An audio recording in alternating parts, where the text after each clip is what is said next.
வணக்கம் நண்பர்களே. 2026 ஏப்ரல் மாத கிரக அமைப்புகளின்படி தனுசு ராசிக்கான பலன்கள். இந்த 2026ஆம் ஆண்டினுடைய ஆரம்ப பகுதிகள் இந்த கூட்டு கிரகத்தினுடைய ஆதிக்கம் அதிகமாக இருக்கும் அப்படின்னு ஏற்கனவே இந்த வருட பலன்கள் எல்லாத்துலையுமே சொல்லியிருந்தேன். அப்படித்தான் இந்த கடந்த 2-3 மாதங்களாக இந்த கூட்டு கிரகங்களுடைய ஆதிக்கம் வலுப்பெற்ற நிலையில் உலகளாவிய விஷயங்கள் ரொம்பவுமே சலசலப்புகளுக்குள்ளே உள்ளாயிடுச்சு. அதுலேயும் இந்த மார்ச் மாதமானது கிரகண நிலைகள் இருந்ததுனால போர் மாதிரியான அச்சுறுத்தல்களும் இன்னும் மற்ற விஷயங்கள் கூட ஒரு இன்டெசிஷன் மேக்கிங் அப்படிங்கிற மாதிரி தான் இருந்துகிட்டு இருக்கு. ஆனால் இந்த கிரகண மாற்றங்களால் ஏற்படக்கூடிய விளைவுகள்லாம் எப்படி இருக்கும் அப்படிங்கிறத பற்றி கூட ஏற்கனவே வீடியோலாம் போட்டிருக்கோம். ஆனால் இந்த ஏப்ரல் மாதம் அப்படின்னு பார்த்தோம்னா இந்த கூட்டு கிரகங்களுடைய ஆதிக்கம் அப்படிங்கிறது சற்று விலக ஆரம்பிக்குது. அதாவது முழுவதுமாக விலகிறது இல்லை, பட் இது வரைக்கும் ஒன்றாக இருந்த கிரகங்கள் அப்படிங்கிறது இனி அப்படியே நகர்ந்து விலகி போக ஆரம்பிக்குது. ஆனால் இந்த ஏப்ரல் மாதம் அப்படிங்கிறது கடந்த 2-3 மாதங்கள் இருந்த மாதிரி பெரிய அளவு ஸ்ட்ரெஸ் எல்லாம் இருக்காது. ஓரளவுக்கு எல்லா விஷயங்களுமே ஒரு கம்ஃபர்ட் ஜோனுக்கு வரத்தான் ஆரம்பிக்கும்.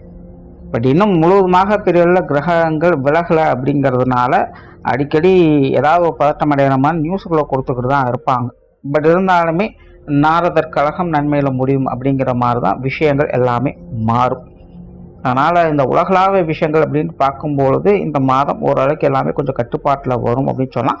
பட் ஆரம்பத்தில் கொஞ்சம் அப்படி இப்படின்னு சொல்லுவாங்க. பட் இருந்தாலுமே அதெல்லாம் பெரிய தாக்கத்தை எதுவும் ஏற்படுத்தாது. பட் இந்த மாதம் இயற்கை சீற்றங்களில் கொஞ்சம் கவனமாக இருக்கணும். பொதுவாக சித்திரை மாதம் கத்திரிவேல் கொளுத்தி எடுக்கும் அப்படிங்கிறது தான் எல்லாத்துக்கும் தெரியும். பட் போன வருடம் பார்த்தீங்கன்னா சித்திரை மாதம் நல்ல மழை பெஞ்சுது, அதையும் ஏற்கனவே அந்த பலன்களை சொல்லியிருந்தோம். இந்த வருடமும் பார்த்தீங்கன்னா இந்த சித்திரை மாதங்களில் மழை பொழியும். பெரிய அளவில் இந்த வெயிலினுடைய தாக்கம் அப்படிங்கிறது இருக்காது. பட் சித்திரை மாதத்துக்கு முன்கூட்டியே பார்த்தீங்கன்னா இந்த வெயிலினுடைய தாக்கத்தை ஓரளவுக்கு காட்டிட்டு போயிடும். அதனால் இந்த ஏப்ரல் மாதம் நீர் சம்பந்தப்பட்ட விஷயங்களை தான் கொஞ்சம் கவனமாக இருக்கணும்.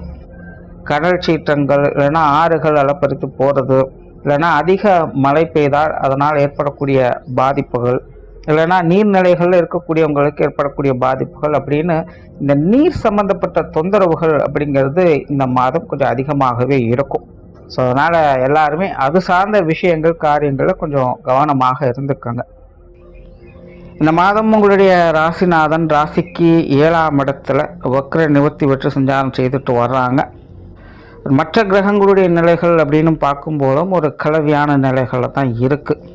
ஆல்ரெடி தனுசு ராசியை பொறுத்த வரைக்கும் சமீப காலமாக கொஞ்சம் சிக்கலாகத்தான் போய்கிட்டு இருக்குது. எதுவும் பெருசாக சொல்கிறதுக்கு இல்லை. நல்லது கெட்டது சரி தப்பு அப்படின்னு பிரித்து பார்க்க வேண்டிய அவசியமெல்லாம் இல்லை. எதெடுத்தாலுமே கொஞ்சம் அடங்கி போக வேண்டிய ஒரு சூழ்நிலை தான் இருக்குது. ஏன்னா என்னதான் நல்லதையே செஞ்சாலும் மற்றவங்களுடைய பார்வைக்கு அது குற்றம் குறையாகத்தான் தெரியுது. ஸோ தனுசு ராசிக்காரங்க இப்படிப்பட்ட சூழ்நிலைகளும் அவங்க சிக்கிட்டு தான் இருக்காங்க. காரியம்னு எடுத்துட்டா ஜானேர்னா முளசு இருக்குதுங்கிற நிலமை தான். விஷயம் அப்படின்னு எடுத்துட்டா நாம் ஒன்று நினைக்க தெய்வம் ஒன்று நினைக்குதுங்கிற நிலமை தான். ஸோ இப்படி எதை எடுத்தாலுமே இக்கரை கக்கரை பச்சை அப்படின்னு போயிட்டு இருக்கிறதுனால தனுசு ராசியை பொறுத்த வரைக்கும் கடந்த 2-3 மாதங்களாகவே கொஞ்சம் சிரமமாக தான் எல்லா விஷயங்களும் போயிட்டு இருக்குது. ஸோ இந்த மாதம் இந்த கூட்டு கிரகங்களுடைய நிலைகள் விலக ஆரம்பிக்குது. அதனால் கொஞ்சம் நல்ல விஷயங்களை எதிர்பார்க்கலாம். பட் முழுமையான நன்மை அப்படின்னு சொல்கிறதுக்கு இல்லை. கொஞ்சம் ரிலீஃபாக இருக்கலாம். பெரிய அளவில் டிஸ்டர்பன்ஸ் இருக்காது. மற்றவங்களும் பெருசாக எந்த தொந்தரவும் கொடுக்க மாட்டாங்க. அவங்க வேலையில் பார்த்துட்டு போயிட்டு இருப்பாங்க. ஆனால் திடீர்னு சில நேரங்கள் குரங்குக்கு தேல் கொட்டின மாதிரி யாரோ ஒருத்தங்க எதையோ செய்ய போக அது உங்களுடைய மன நிம்மதியை கன்ஃபியூஸ் பண்ணி விட்டுடும். ஸோ தனுசு ராசிக்காரங்க இந்த மாதம் இந்த மாதிரியான விஷயங்கள் காரியங்களில் கொஞ்சம் கவனமாகவே இருங்க. எல்லாம் நல்லா தானே இருக்குது, அதை அப்படி பண்ணிடலாம், இதை இப்படி பண்ணிடலாம், அவங்க சொன்னதை செஞ்சிடலாம், இவங்க சொன்னதை செஞ்சிடலாம் அப்படின்னலாம் போய் எதுலேயும் இப்படி சிக்கிக்காதீங்க.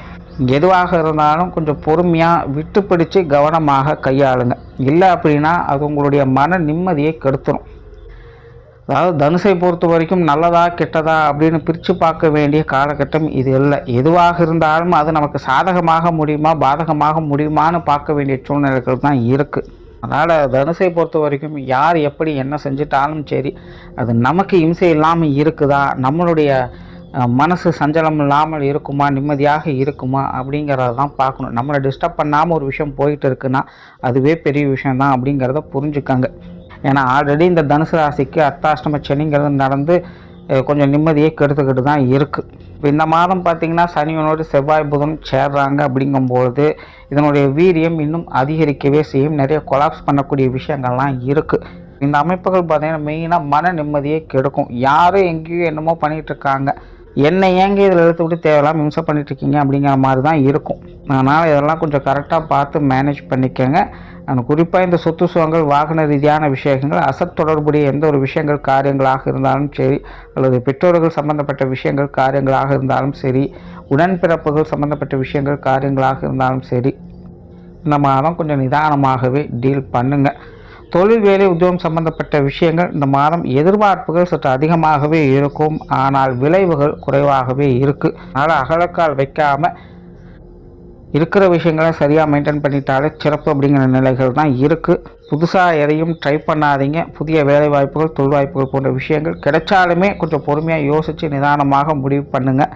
வெளியூர் மற்றும் வெளிநாடு சம்பந்தப்பட்ட விஷயங்கள் ஓரளவுக்கு சாதகமாக இருக்குது. அதனால் உங்களுடைய சூழ்நிலைகளை பார்த்ததை டீல் பண்ணிக்கோங்க. ஒரு தடவைக்கு 2 தடவை யோசனை பண்ணி எதாக இருந்தாலும் செய்யுங்க. அவசரப்பட்டு முடிவு பண்ணாதீங்க. பொருளாதார நிலைகளை பொறுத்த வரைக்கும் இந்த மாதம் ஓகே தான். பிறரில் சங்கடம் இல்லை. கொடுக்கல் வாங்குகிற விஷயங்கள் திருப்தியாகவே இருக்கும்.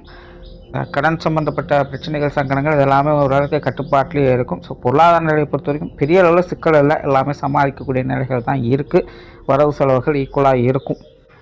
சொத்து சுகங்களை பொறுத்த வரைக்கும் முன்னாடியே சொன்ன மாதிரி கொஞ்சம் கவனம் தேவை. அவசரப்படாதீங்க. நிதானமாக எதாக இருந்தால் டீல் பண்ணுங்கள். தேவையில்லாத விரயங்கள், அலைச்சல்கள், செலவுகள் போன்ற விஷயங்கள் அதிகமாகவே இருக்குது. சிலருக்கு இந்த புதுப்பிக்கக்கூடிய விஷயங்கள், பழுதுபார்க்கக்கூடிய விஷயங்கள்லாம் ஏற்படலாம். ஸோ இதெல்லாம் கைமீறி கொஞ்சம் செலவுகள் அதிகரிப்பு மாதிரி தோணலாம். ஸோ இதெல்லாம் கொஞ்சம் கவனமாக டீல் பண்ணிக்கோங்க.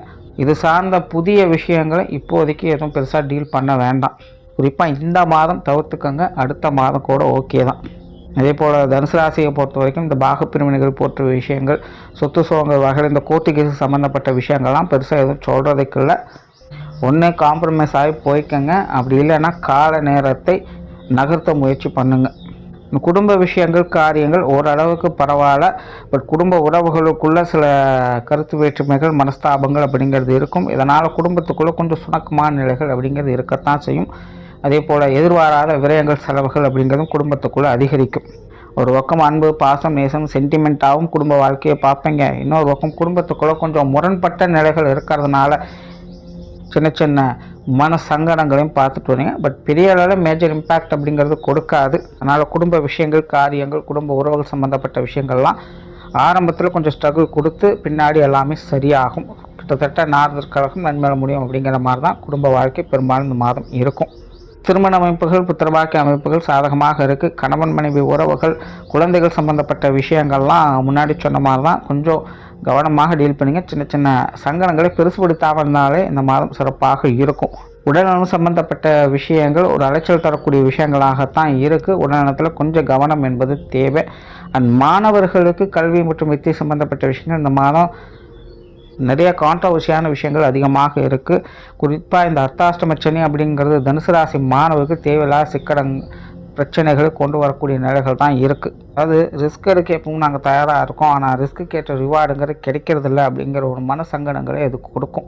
விடாமுயற்சி விஸ்வரூப வெற்றின்னு சொல்லுவாங்க. ஆனால் இங்கே தனுசை பொறுத்த வரைக்கும் விடாமுயற்சி அப்படிங்கிறதே ஒரு நிதானமான நிலைகளில் தான் இருந்துக்கிட்டு இருக்குது. அதனால் மாணவர்கள் முயற்சியை கைவிடாதீங்க.